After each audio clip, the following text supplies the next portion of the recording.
और आप सीधा डायरेक्टली इसको ऐसे नहीं यूज करोगे, आपको इसको पहले फोल्ड करना होता है। फोल्ड करने के बाद 3 फिंगर्स जो होते हैं उनको इसके अंदर ऐसे डाल के एंड आपको इसको होल्ड करना रहेगा। ऑयली स्किन वालों को प्रॉब्लम आती है कि हमारा मेकअप बहुत ग्रीसी हो जाता है, काला पड़ जाता है। तो मैं इस वीडियो में आपको बताने वाली हूँ कि ऑयली स्किन वाले कौन से प्रोडक्ट यूज करेंगे और इतना सुंदर मेकअप जो अचीव करेंगे। आज वो साथ में सीखते हैं।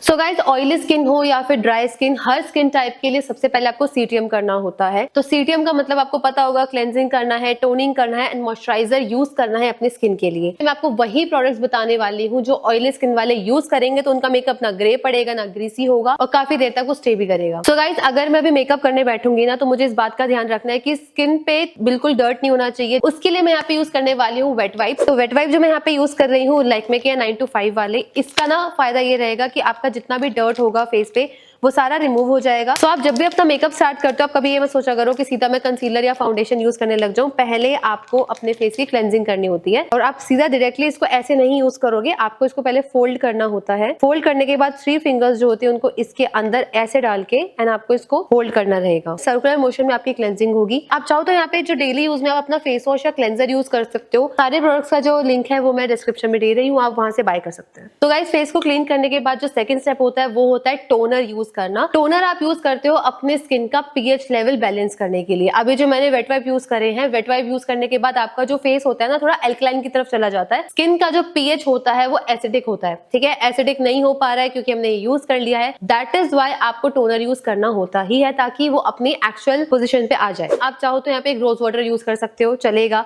आप कोई मिस्ट भी यूज कर सकते हो, बट यहाँ पे मैं मेकअप जब भी करती हूँ मैं हमेशा मैक का प्रेप प्लस प्राइम यूज करती हूँ। ऑयली स्किन वाले चाहे तो यूज कर सकते हैं। आप सीएस एसेंशियल का जो ग्लो फिक्स आता है वो भी ट्राई कर सकते हो। बाकी जो रिकमेंडेशन है वो स्क्रीन पे आपको दिख रही होगी, आप उनमें से कोई भी बाय कर सकते हो। ऑयली स्किन वालों को मैं खास तौर पे कहूंगी, आपको जब भी मेकअप करना होता है ना तो टोनर जरूर से यूज किया करो। आपके जो एक्सेस ऑयल निकलता है ना उसको अच्छे से अब्सॉर्ब कर लेता है, लॉन्ग लास्टिंग तो रहता ही है। टोनर हमेशा आपको थोड़ा सा शेक करना होता है एंड हमेशा अपने फेस से एक हाथ की दूरी पे रख के ही उसको स्प्रे करना होता है।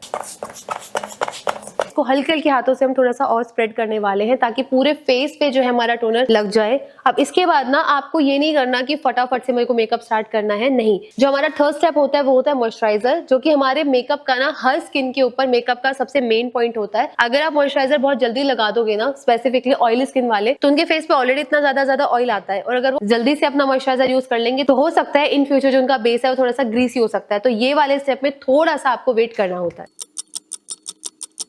सो गाइस, अब हमारा जो सेकंड स्टेप था वो हो चुका है। अभी अगर आप मेरी स्किन देखोगे ना बिल्कुल भी ज्यादा वेट नहीं है, एकदम ड्राई भी नहीं हुई है। आपको मॉइस्चराइजर इसी स्टेप में लगाना होता है। अब ऑयली स्किन वालों के लिए ये पॉइंट सबसे ज्यादा मेन है। अगर आप ऑयली स्किन के हो तो आपको एक ऐसे मॉइस्चराइजर में इन्वेस्ट करना होगा जो कि एक वाटर बेस्ड हो। हमेशा याद रखना, ऑयली स्किन वाले चाहे मॉइस्चराइजर यूज कर रहे हैं, प्राइमर यूज कर रहे हैं, सारे हमेशा वाटर बेस्ड ही होने चाहिए। अगर आप हैवी क्रीम वाले यूज करोगे तो आपका बेस बहुत ज्यादा थिक हो जाएगा, इवेंचुअली आपके बहुत ज्यादा पसीना आएगा और आपका मेकअप खराब हो जाएगा। तो रिकोट का जो वाटर क्रीम है ना, ये एक तो डेली यूज नहीं करना है, आप मेकअप के दौरान ही यूज करोगे। काफी अच्छी क्रीम है, सस्ती क्रीम है, अच्छा ऑप्शन है अगर आप इन्वेस्ट करना चाहते हो तो। कुछ इस तरीका का ये प्रोडक्ट रहेगा, आप देख सकते हो बिल्कुल भी थिक नहीं है एंड वाटर के फॉर्म में है। सो गाइस, आप जब भी अपना मॉइस्चराइजर लगाते हो, वाटर जेल लगाते हो, कभी फिंगर नहीं डालनी होती वरना ये खराब हो जाती है। आप हमेशा एक स्पैचुला यूज कर सकते हो या फिर मैं क्या करती हूँ, ब्रश का जो पीछे वाला पार्ट होता है ना, इसी में सारा जो वाटर जेल है वो ले लेती हूँ। इस तरीके से अपने फेस पे इसको अप्लाई करने वाली हूँ। आपको ये भी क्वांटिटी है जो थोड़ी कम ही लगानी होती है। ऐसे नहीं करना कि क्योंकि प्रोडक्ट हमारे लिए बना है तो हम इसको भर ले। उसके बाद आपने अच्छे से पूरे फेस पे इसको स्प्रेड करना होता है, बहुत ही धीरे धीरे हाथों से। सो गाइस, सीटीएम हमारा कंप्लीट हो चुका है। अगर आप मेरा फेस देखोगे आपको दिख रहा होगा काफी डैम्प हो चुका है, बिल्कुल ड्राई नहीं है। तो यहाँ पे मेकअप स्टार्ट कर सकते हैं। यहाँ पे आज मैं आपको एक प्रोडक्ट बताने वाली हूँ जो कि मेरा फेवरेट प्रोडक्ट है बट थोड़ा सा एक्सपेंसिव है। तो क्योंकि ऑयली स्किन वालों के फेस पे ऑलरेडी बहुत ज्यादा शाइन रहती है, ग्रीसीनेस रहती है, हमने उसको कंट्रोल कर लिया है। बट अगर आप चाहते हो कि आपके फेस पे थोड़ा शाइन आए, आपको डूई बेस चाहिए, तो उस डूई बेस के लिए जो ड्राई स्किन वाले हैं वो यूज करते हैं स्ट्रॉप क्रीम। मैं ऑयली स्किन वालों को ये रेकमेंड नहीं करती हूँ। इसकी जगह आप यूज कर सकते हो एक अच्छा सा लिक्विड हाइलाइटर या फिर इल्यूमिनेटर। आज जो मैं प्रोडक्ट यूज करने वाली हूँ वो है शार्लेट टिल्बरी का पिलो टॉक लिक्विड हाइलाइटर। इसको अप्लाई करना बहुत आसान है और ये बहुत अच्छा प्रोडक्ट है। थोड़ा सा एक्सपेंसिव जरूर है। अगर आप देखोगे तो जहाँ पे ये लगा है वहाँ पे आपके हाथ पे शाइन हो रही होगी। तो जहाँ जहाँ मुझे शाइन चाहिए बेसिकली हमारे टी जोन पे, नोज के ऊपर एंड चिन पे, तो यहाँ पे मैं इसको अप्लाई करने वाली हूँ। तो इस तरीके से आपको इसको अच्छे से ब्लेंड करना होता है। अब आप नोटिस करोगे जहाँ जहाँ पे भी मैंने इस हाइलाइटर को लगाया लगाया मेरे फेस पे शाइन आ गई होगी। तो ये प्रोडक्ट ऑयली स्किन वालों के लिए काफी अच्छी है। सो गाइज, ऑयली स्किन वालों के साथ बहुत बड़ी प्रॉब्लम ये होती है कि उनके पोर्स जो होते हैं ना कुछ ज्यादा ही होते हैं। आई नो, कोई टेंशन नहीं है। मेकअप के बाद अगर आप चाहते हो कि आपके पोर्स ज्यादा विजिबल ना हो, उसके लिए आपको एक अच्छे से प्राइमर में इन्वेस्ट करना पड़ेगा। जो बेस्ट प्राइमर मैं यूज करती हूँ वो है बेनिफिट का द पोर फ्रेशनर प्राइमर। इसके बाद आपका स्किन का टेक्सचर भी स्मूथ हो जाएगा एंड पोर्स भी काफी हद तक हाइड हो जाएंगे। इसको जब भी आपने यूज करना है, चाहे कोई भी प्राइमर हो, सबसे पहले आपको इसके इस तरीके से एक्टिवेट करना होता है। आपको बड़े प्यार से इसको मसाज करना होता है एंड प्राइमर को आपको हमेशा याद रखना नोज पे थोड़ा सा मसाज देना होता है। आपका जो नोज से मेकअप हट रहा है, अगर आपके चिन से मेकअप हट रहा है तो वो नहीं हटेगा। तो प्राइमर से आपका टेक्सचर भी स्मूथ होता है, आपके पोर्स भी फिल हो जाते हैं और आपका मेकअप जो है वो भी लॉन्ग लास्टिंग रहता है। सो गाइस, यहाँ पे प्राइमर तो मैंने लगा लिया है। प्राइमर के बाद अब दिक्कत आती है कि यार मेरे तो डार्क सर्कल्स दिख रहे हैं, थोड़ा सा स्किन में जो एक्ने प्रॉब्लम्स है वो दिख रही है। तो यहाँ पे मैं यूज करने वाली हूँ एक कंसीलर। और कंसीलर यूज क्यों करना है? अगर आपके डार्क सर्कल्स है जो कि हैं, उनको थोड़ा सा हाइड करना होता है। अभी मेरे फेस पे थोड़ी सी रेडनेस आ रखी है, इसको मुझे कंसील करना होगा। आपको शेड बाय करना नहीं आता, डोंट वरी, मैंने कंसीलर का शेड कैसे चूज करना होता है उस पर ऑलरेडी वीडियो बना रखा है। आप यहाँ पे क्लिक कर सकते हैं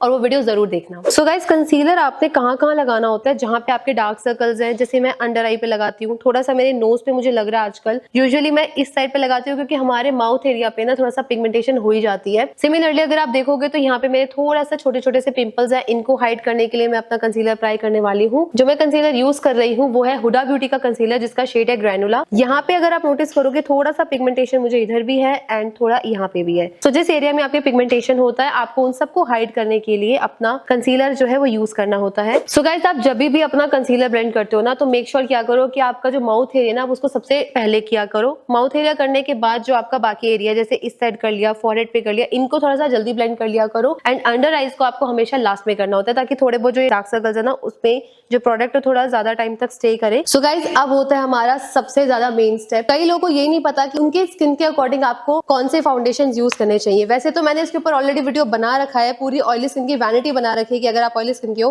तो आपको किन किन प्रोडक्ट्स में इन्वेस्ट करना होता है, आप वो वीडियो भी जाके देख सकते हो। सो गाइस, अब बात करते हैं फाउंडेशन की। यहाँ पे मैं यूज करने वाली हूँ एलए गर्ल का फाउंडेशन। दो फाउंडेशन आते हैं, एक आता है LA girl pro coverage HD वाला, एक आता है प्रो मैट। तो इनमें से आपको कौन सा लेना है? अगर आप ऑयली स्किन के हो तो जिस भी चीज के आगे लिखा होता है ना कि मैट, मैटिफाइंग करने वाला है, मैट कर देगा, दैट मीन्स कि वो जो फाउंडेशन या प्रोडक्ट है वो आपके लिए है। तो आप ऑयली स्किन के हो तो आप ये यूज कर सकते हो। बाकी जो रिकमेंडेशंस है वो आपको स्क्रीन पे दिख रही होगी, आप इनमें से कोई भी यूज कर सकते हो अगर आप ऑयली स्किन के हो तो। सो गाइस, जब भी आपको फाउंडेशन लगाना होता है ना, आपको बहुत ज्यादा प्रोडक्ट लेने की जरूरत नहीं होती है। आप देख सकते हो यहाँ पे सिर्फ इतना ही प्रोडक्ट यूज हो रहा है। फाउंडेशन का शेड कैसे बाय करना होता है, अगर आपको ये भी नहीं आता तो डोंट वरी, इसके ऊपर मैंने एक प्लेलिस्ट बना रखी है, आप उस प्लेलिस्ट को जरूर ट्राई करना। इस तरीके से आपको थोड़ा सा प्रोडक्ट लेके पूरे फेस पे जो है वो ब्लेंड करना होता है। इस प्रोसेस के बाद आप लोग नोटिस करोगे कि आपका फेस बिल्कुल भी ग्रे नहीं पड़ेगा। सो गाइस, यहाँ पे मैंने फाउंडेशन अप्लाई कर लिया। अब मैं थोड़ा सा ना फेस को कॉन्टोर करने वाली हूँ। कॉन्टोर के लिए मैं यहाँ पे फैंटी ब्यूटी का जो कॉन्टोर स्टिक है वो यूज कर रही हूँ। एंड कॉन्टोर मैं वहां करूंगी जहां मुझे स्पेसिफिकली नीड होती है। जैसे यहाँ पे मैं हल्का सा कॉन्टोर यहाँ करने वाली हूँ, अपने जॉ लाइन को थोड़ा सा शार्प दिखाने के लिए, हल्का सा फॉरहेड पे। और मैं बहुत कम करती हूँ, मेरे फेस पे इतनी ज्यादा नीड नहीं है तो मैं जबरदस्ती प्रोडक्ट नहीं लगाती। जब भी आप अपना कॉन्टोर यूज करते हो ना, पाउडर बना के किया करो हल्का सा।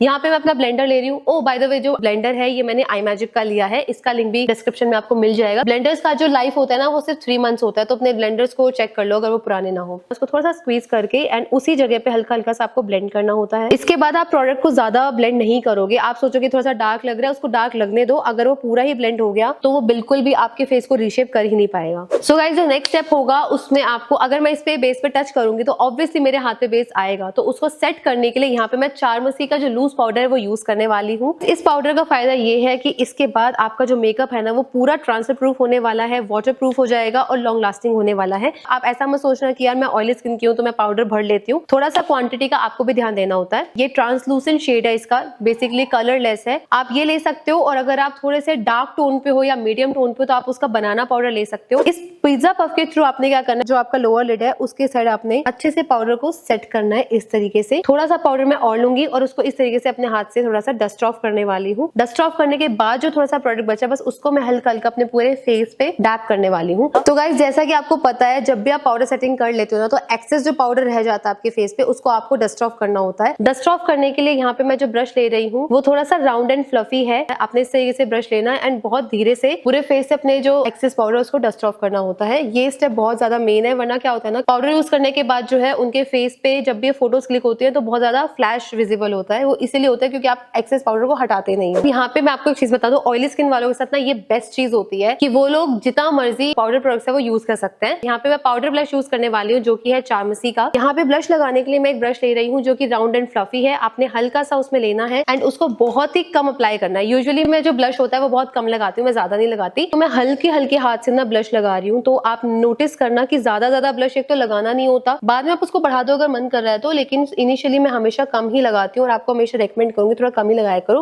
तो गाइज यहाँ पे मेरा बेस कंप्लीट हो चुका है, मैंने ब्लश लगा लिया। बट एक चीज है जो काफी लोग मिस कर जाते हैं, वो होता है ब्रॉन्जिंग करना। अगर आपको अपने फेस पे थोड़ा सा टैन लुक चाहिए तो आप यूज कर सकते हो एक अच्छा सा ब्रॉन्जर। जो ब्रॉन्जर मैं यूज कर रही हूँ वो है हुला का। मैं यहाँ पे एक टिल्टेड ब्रश यूज करने वाली हूँ। सो आप जब भी ब्रॉन्जर यूज करते हो आपको इस तरीके से प्रोडक्ट लेना होता है, थोड़ा सा हाथ पे आपको डस्ट ऑफ करना होता है और आपने हमेशा पाउडर बना के जहां पे आपने कॉन्टोर लगाया था ना, आपको एग्जैक्टली वहीं पे जो है अपना ब्रॉन्जर लगाना होता है। एंड डस्ट ऑफ करना मत भूला करो वरना बहुत ज्यादा प्रोडक्ट लग जाएगा। इस तरीके से मैं थोड़ा सा फेस पे फिर से टैन लुक लेके आ रही हूँ। तो यहाँ पे मैंने अच्छे से अपना जॉ लाइन को ब्रॉन्जिंग करनी है, थोड़ा सा नोज पे करना है एंड जो मेरा फॉरहेड है उसको अच्छे से ब्रॉन्जिंग करनी है। सो अब हमारे लास्ट स्टेप की बात करते हैं जो कि होता है हाइलाइटर यूज करना। तो यहाँ पे जो हाइलाइटर मैं यूज करने वाली हूँ वो है डियोर का। अगर आपके बजट में नहीं है तो आप होजो यूज कर सकते हो, आप मैक यूज कर सकते हो, आप फेसेस कैनेडा यूज कर सकते हो। तो हाइलाइटर आप जब भी यूज करते हो ना, आपको ये देखना होता है कि आपका मेकअप का वाइब क्या है। क्योंकि मैंने यहाँ पे इसमें थोड़ा सा पिंक वाइब दे रखी है तो मैं थोड़ा सा पिंक एंड जो मेरा व्हाइट वाला है इन दोनों हाइलाइटर्स को मैं ऐड करने वाली हूँ। इससे जो हाइलाइटर होगा उसमें शाइन भी आएगी, थोड़ी सी पिंक शाइन आएगी। यूज कर रही हूँ वो है फैन ब्रश। सो जब भी आप अपना हाइलाइटर यूज करते हो उसको हल्का सा डस्ट ऑफ करना होता है। थोड़ा सा मैं इसको आज वी शेप देने वाली हूँ। वी से क्या होता है, थोड़ा सा स्नैची लुक लगता है, लाइक दिस। हल्का सा हम यहाँ पे लगाने वाले हैं। चिन एरिया को मत भूला करो, बहुत ज्यादा मेन होता है। ये हमारा जो होता है ना वो टी जोन होता है। जैसे अगर मैं यहाँ पे लगा रही हूँ तो जब भी फ्लैश आएगा तो वो इस साइड पे आएगा, यहाँ आएगा। थोड़ा सा जो मेरे अपर लिप की साइड पे यहाँ लगाना होता है और हल्का सा ही मैं अपने फॉरहेड पे अप्लाई करने वाली हूँ। तो अगर आप हाइलाइटर में इन्वेस्ट करना चाहते हो ना तो एक अच्छा सा हाइलाइटर ले लो। और सबको हर हाइलाइटर यूज नहीं करना होता। एक मैं आपको बेसिक शेड बताती हूँ जो कि होता है शैम्पियन शेड। इसमें होजो का जो हाइलाइटर है उसका शैम्पियन शेड बहुत अच्छा है। आप शुगर की एक पैलेट यूज कर सकते हो जिसके अंदर आपको ब्लश, ब्रॉन्जर, हाइलाइटर तीनों मिलने वाला है। ये प्रोडक्ट मैंने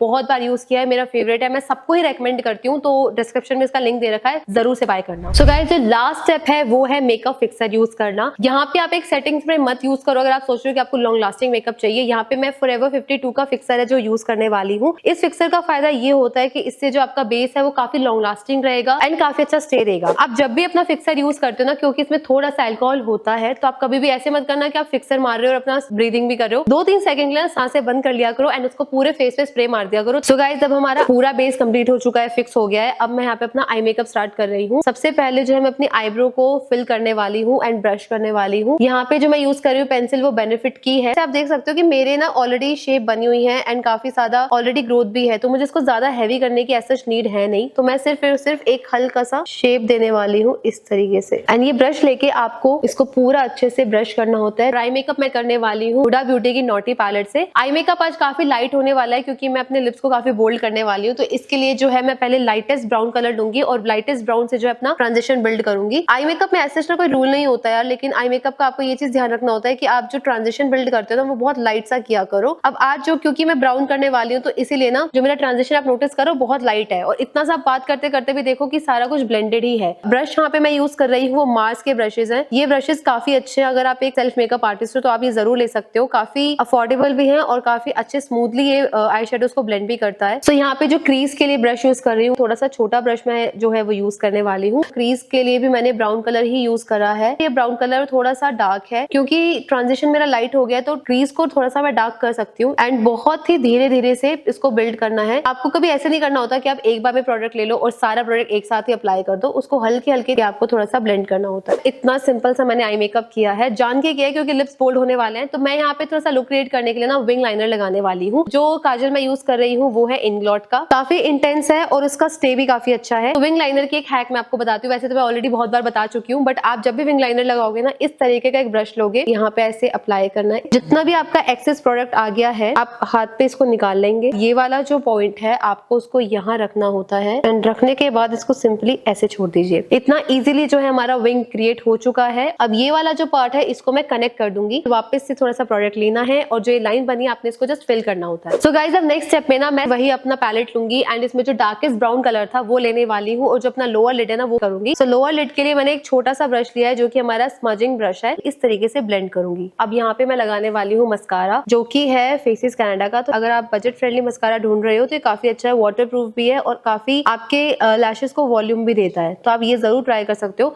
जब भी आप अपना आई मेकअप करते हो, नीचे जो लोअर लिड है उस पे भी आपको मस्कारा अप्लाई करना होता है, वो मत भूला करो। ये वाला आई मेकअप जो मैं आपको सिखा रही हूँ ना आज, आप किसी भी आउटफिट पे कैरी कर सकते हो। आप ये चाहो तो साड़ी पे, सूट पे, इवन तो वेस्टर्न ड्रेसेस पे भी ये आई मेकअप आपको काफी अच्छा लगेगा। आप जरूर से ट्राई करना। सो गाइज, ये था हमारा ऑयली स्किन पे मेकअप का ट्यूटोरियल। तो अगर आपको वीडियो अच्छा लगा हो तो मुझे जरूर से बताना। आप अगला वीडियो किस पे देखना चाहते हैं उसके लिए मुझे कमेंट सेक्शन में बता दीजिएगा और मैं मिलती हूँ आपसे अगले वीडियो में।